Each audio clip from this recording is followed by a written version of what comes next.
Woohoo! It's Friday again. Can you believe that? Wow. It's Friday. All right. All right. I'm going to take a sip of my cup of tea. Just jumped out of a meeting. That's why I'm a little bit late today. Had a spontaneous Friday morning meeting. But that's kind of what it's like for me at the moment. I don't know if it's the same for you. Things are crazy big in my world. And yeah, I also noticed, look at this, my mouth is like I've noticed that my mouth when I'm talking now is different on one side to the other. So I've taken on chewing. Um, like I've got these little chewable things, but I've built muscle and I must have built muscle on one side of my mouth and it's stronger now. So yeah, I'm a side talker. Anyway, enough about me and my mouth. We're going to do book club. That's what we do on Friday mornings, the Investing Book Club. It's a great chance to get together to share some knowledge. I really love this to be interactive. The more interactive it is, the more fun it is for me. I know that much. But also, the more likely you're going to get something good for yourself. This is not the truth. I'm not a financial advisor. I just read a lot of books and implement those things. I'm passionate about personal development. I'm passionate about getting results, and then I'm passionate about just squeezing every drop of juice out of life. Let's put it like that. So we are a bit pressed for time today, so I'm going to share my screen. And thanks. There's already quite a few people online watching, so we're streaming across a bunch of platforms. I really appreciate you being here on your Friday morning with me. And yeah, I'm like, this is the thing about finances. They're definitely a mountain with no top. Doesn't matter how successful you already are, you can be more successful. And also, everybody has different definitions of success. They have different reasons for why they want to accumulate money. Um, and yeah, I hopefully I can empower that in any way, shape, or form. So please contribute. I'm going to share and that could just be saying hello. That could be listening and putting your thoughts into the chat. You could private message me afterwards. I don't mind at all. Like whatever works for you. All right, I'm going to share my screen, and here we are. So I take some notes as we go. And so I think we're up to, what chapter are we up to? Chapter 5, lesson 5. Okay, actually up to the next chapter. We finished the last chapter, and there's 2 hours and 20 minutes of this book to go. So based on current kind of progress, that's about 4 weeks until we finish this book. Then we're going to move on to another book. So here we go. Let's take a listen, shall we? 6. Lesson 6. Work to learn. Don't work for money. Job security meant everything to my educated dad. Learning meant everything to my rich dad. A few years ago, I granted an interview with a newspaper in Singapore. The young female reporter was on time, and the interview got underway immediately. We sat in the lobby of a luxurious hotel, sipping coffee and discussing the purpose of my visit to Singapore. I was to share the platform with Zig Ziglar. He was speaking on motivation, and I was speaking on the secrets of the rich. Someday, I would like to be a best-selling author like you, she said. I had seen some of the articles she had written for the paper, and I was impressed. She had a tough, clear style of writing. Her articles held a reader's interest. You have a great style, I said in reply. What holds you back from achieving your dream? My work does not seem to go anywhere, she said quietly. Everyone says that my novels are excellent, but nothing happens. So I keep my job with the paper. At least it pays the bills. Do you have any suggestions? Yes, I do, I said brightly. A friend of mine here in Singapore runs a school that trains people to sell. He runs sales training courses for many of the top corporations here in Singapore, and I think attending one of his courses would greatly enhance your career. She stiffened. Are you saying I should go to school to learn to sell? I nodded. You aren't serious, are you? Again, I nodded. What is wrong with that? I was now backpedaling.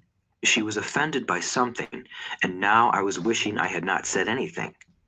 In my attempt to be helpful, I found myself defending my suggestion. I have a master's degree in English literature. Why would I go to school to learn to be a salesperson? I am a professional. I went to school to be trained in a profession so I would not have to be a salesperson. I hate salespeople. All they want is money. So tell me why I should study sales. She was packing her briefcase. The interview was over. On the coffee table sat a copy of an earlier best-selling book I wrote. I picked it up as well as the notes she had jotted down on her legal pad. Do you see this? I said, pointing to her notes. She looked down at her notes. What? She said, confused. Again, I pointed deliberately to her notes. On her pad, she had written, Robert Kiyosaki, best-selling author.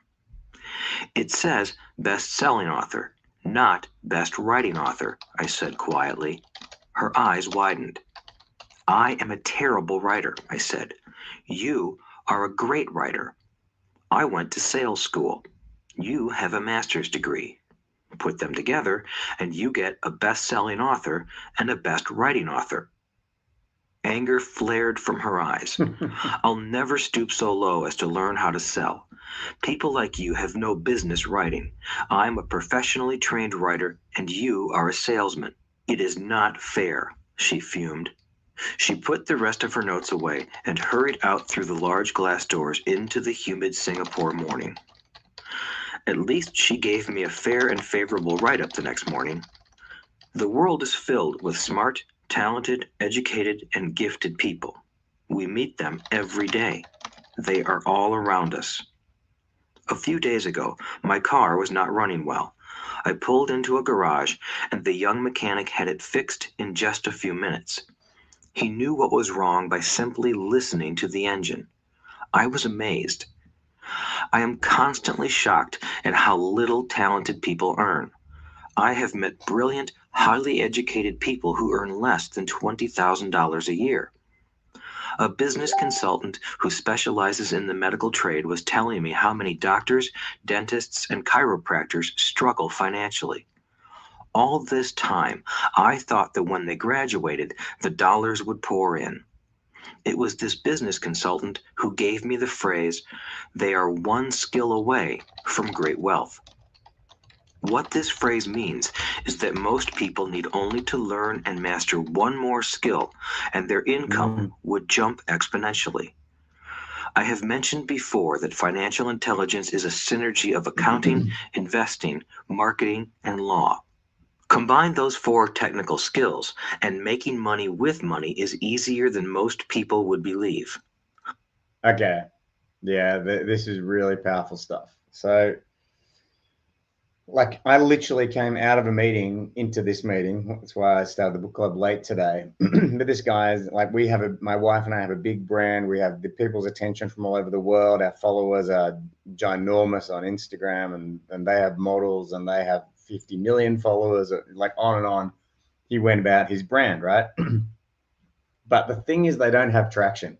And I see this every day. Like at this point, we have like so many meetings every day. It's ridiculous. And the thing about what I'm discovering as a pattern, like it's almost like endemic, if you like, is that people think marketing works. And I don't think marketing works. Even if you're a marketer, you might tend to agree or you might disagree. It might trigger you. Sorry if it does. But the thing is, what I've learned is it has to stand on its own as a sales engine first, right? So I need to be able to walk out the door and I need to be able to sell your product to somebody else and have them pay and put the money in your bank. If I can't do that, there is 0 point in marketing, right? And this is not just about business and money. This is in every area of your life. Like selling is all pervasive.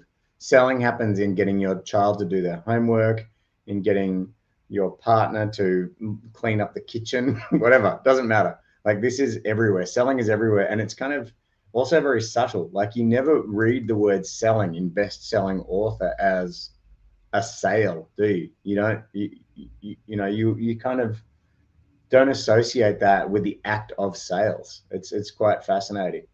I guess we're desensitized to it to some degree, but it is. I love that many people are one skill away from great wealth, whether it's like they might be a great salesperson, but have really poor admin and finances, or they have great admin and finances, but they can't sell, whatever. There's all sorts of permutations, but I can really see how that's true. It reminds me of the story of 3 Feet from Gold, which is a sub story of Think and Grow Rich, I think. Yeah, where anyway, we'll probably do that book at some point, so I won't go into that.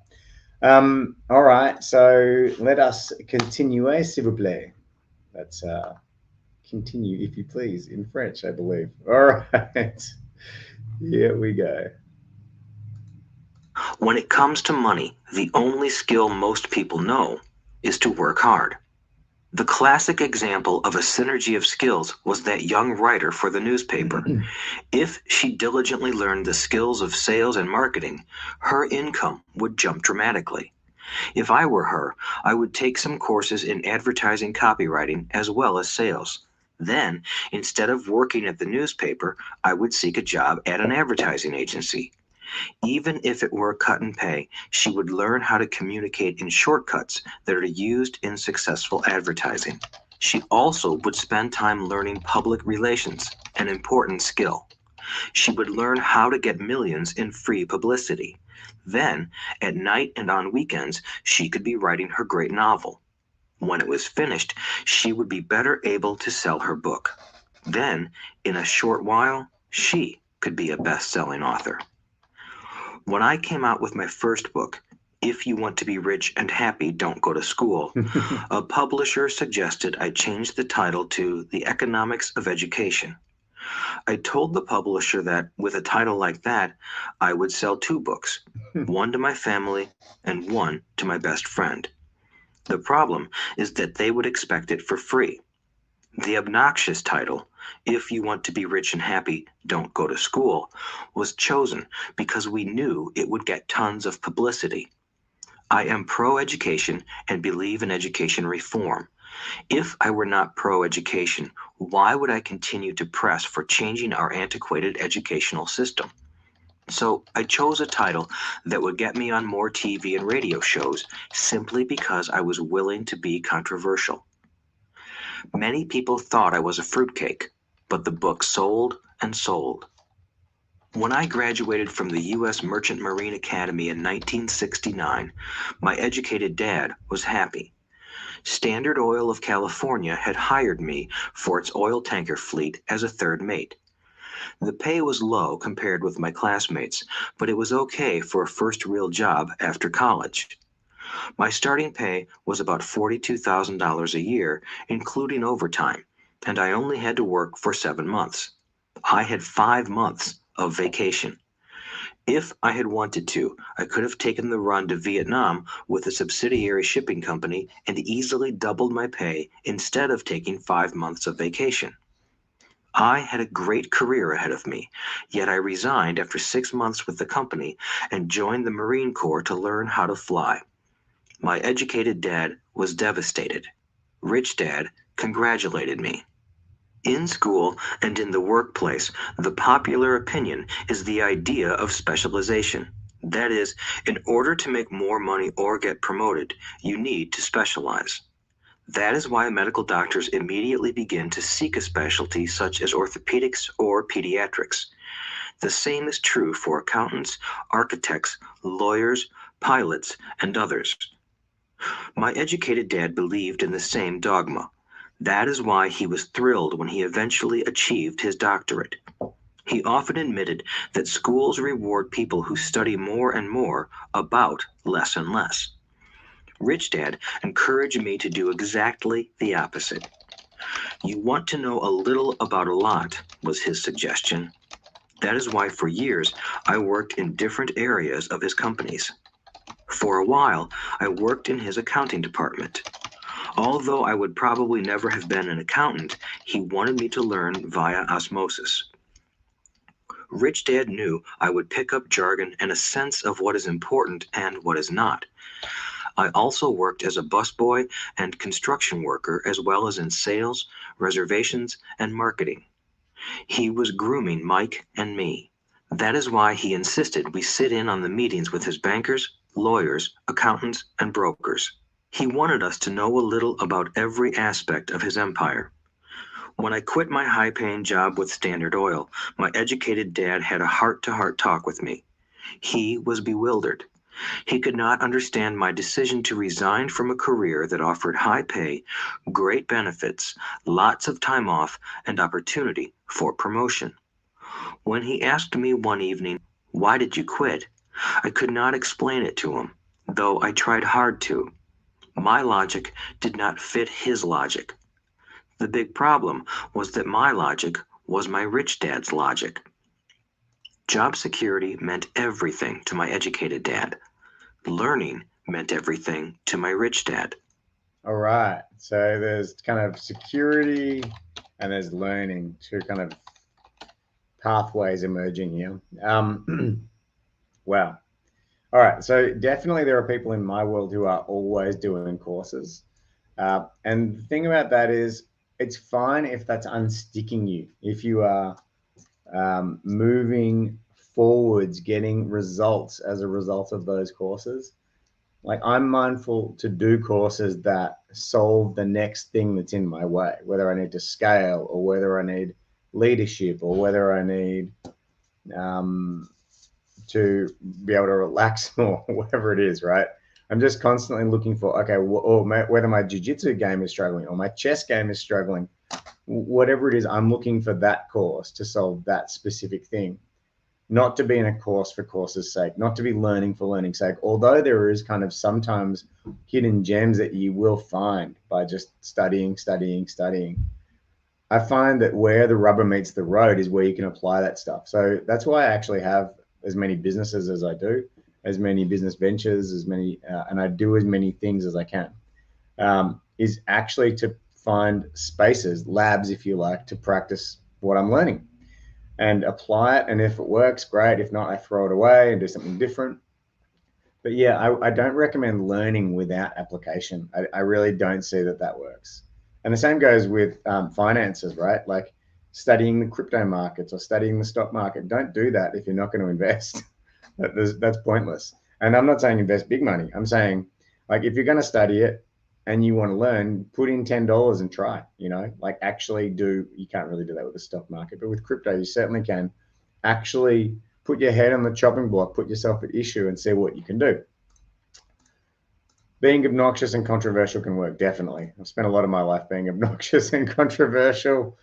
Yeah, when it comes to getting people's attention, like a pattern interrupt is sometimes a really powerful way to do that. And you can say something obnoxious and controversial, but actually be preparing an argument for the counter of that, but just stating that. I guess it's like clickbait.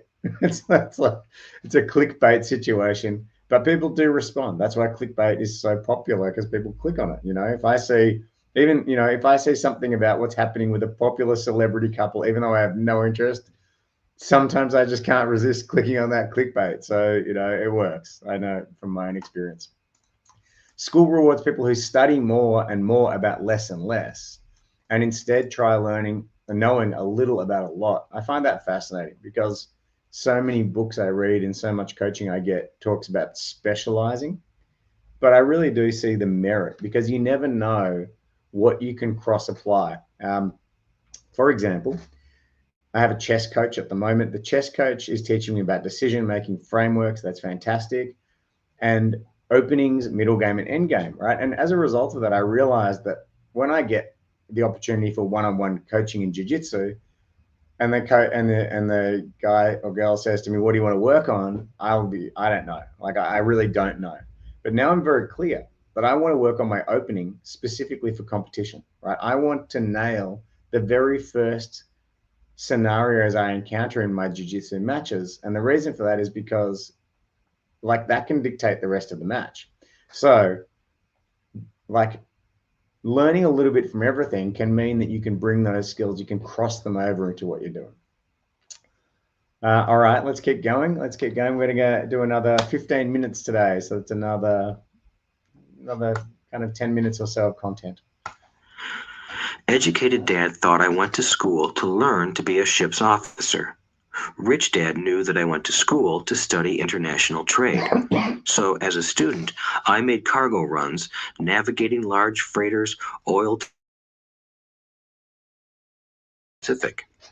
Rich Dad emphasized that I should stay in the Pacific instead of taking ships to Europe because he knew that the emerging nations were in Asia, not Europe. While most of my classmates, including Mike, were partying at their fraternity houses, I was studying trade, people, business styles, and cultures in Japan, Taiwan, Thailand, Singapore, Hong Kong, Vietnam, Korea, Tahiti, Samoa, and the Philippines. I was partying also, but it was not in any frat house. I grew up rapidly. Educated Dad just could not understand why I decided to quit and join the Marine Corps.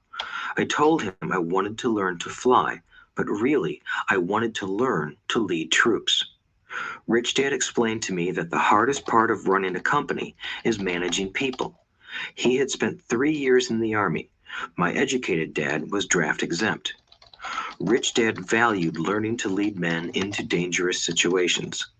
Leadership is what you need to learn next, he said. If you're not a good leader, you'll get shot in the back, just like they do in business. Returning from Vietnam in 1973, I resigned my commission, even though I loved flying. I found a job with Xerox Corporation. I joined it for one reason, and it was not for the benefits. I was a shy person, and the thought of selling was the most frightening subject in the world. Xerox has one of the best sales trainings programs in America. Rich Dad was proud of me. My educated dad was ashamed. Being an intellectual, he thought that salespeople were below him. I worked with Xerox for 4 years until I overcame my fear of knocking on doors and being rejected. Once I could consistently be in the top 5 in sales, I again resigned and moved on, leaving behind another great career with an excellent company. In 1977, I formed my first company. Rich Dad had groomed Mike and me to take over companies, so I now had to learn to form them and put them together. I find the word groomed triggering. That's just me. Anyway, I'm going to put that. I'm going to put that in. He uses it so often in the book. My first product, the nylon and Velcro wallet, was manufactured in the Far East and shipped to a warehouse in New York, near where I had gone to school. My formal education was complete, and it was time to test my wings. If I failed, I would go broke. Rich Dad thought it best to go broke before 30. You still have time to recover, was his advice. On the eve of my 30th birthday, my first shipment left Korea for New York. Today, I still do business internationally, and as my rich dad encouraged me to do, I keep seeking the emerging nations. Today, my investment company invests in South American countries and Asian countries, as well as in Norway and Russia. There is an old cliche that goes, job is an acronym for just over broke. Unfortunately, I would say that applies to millions of people.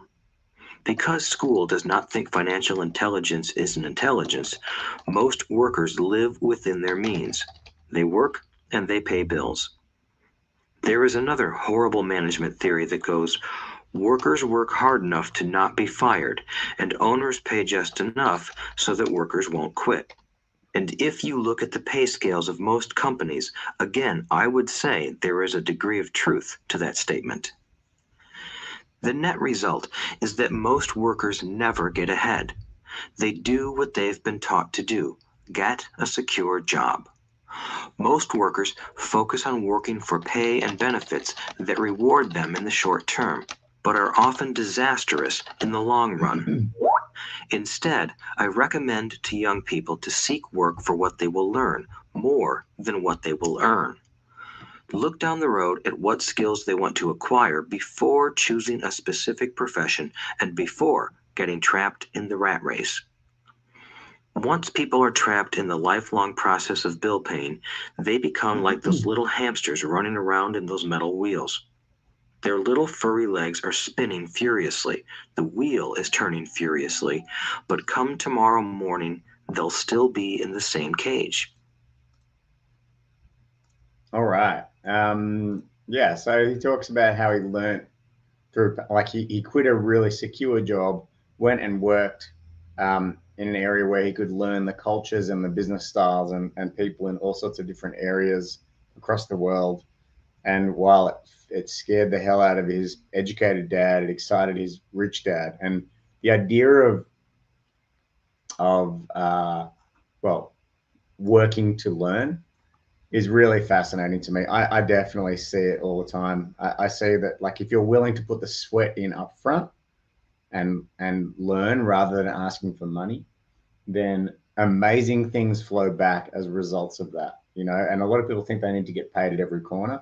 I can see merit in that, but I also know that if you're really passionate about an area and you're willing to do it free, then big things open up as a result. I'm actually starting to teach beginners jiu-jitsu lessons starting next week. I'm doing it free because I'm really excited to discover jiu-jitsu coaching in a proper professional environment. Uh-oh, my internet just dropped.